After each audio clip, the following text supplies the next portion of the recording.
ka na. Hindi ako video mo.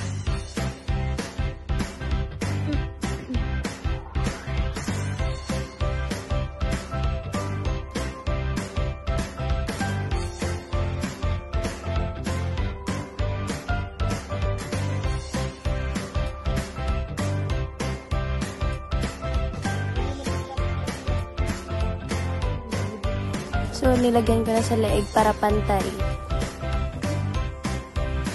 Next is kilay. Kikilayan na siya.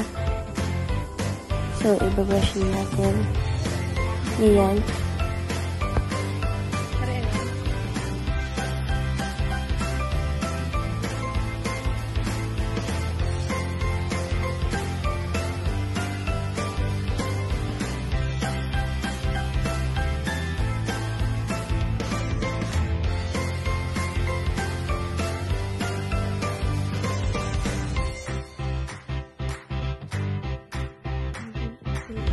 Ayan guys, lagyan na natin siya ng powder.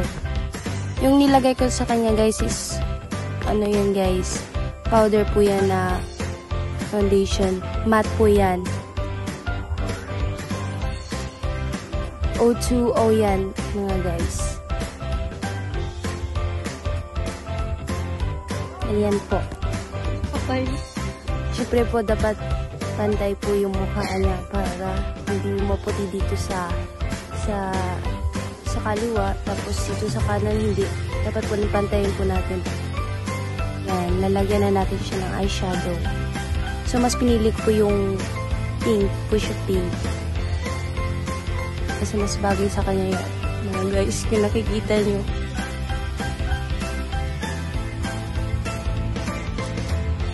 Yan, light lang po guys. Tapos lagyan po natin siya sa ibaba.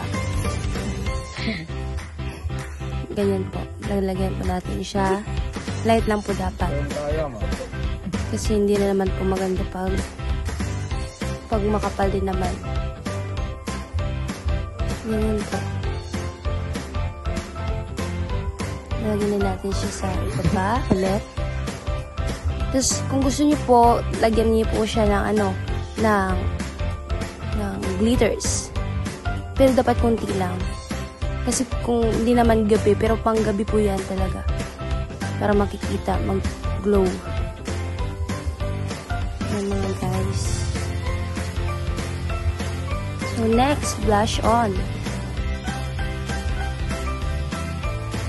Huwag naman natin kapalan para ayos. Kung anong shadow po yung nilagay ko, ganyan po yung blush on niya.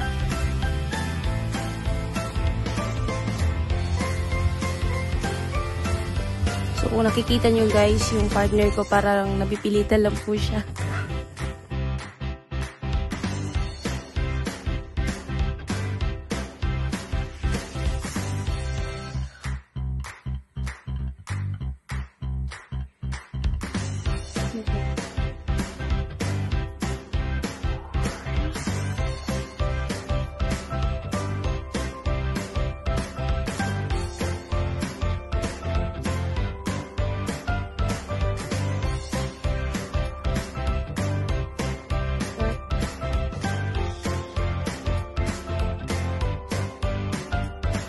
So, yan na guys. Tapos na. Lip tint na lang. Ay, kamo na. So, ayun na guys. Tapos na ang ating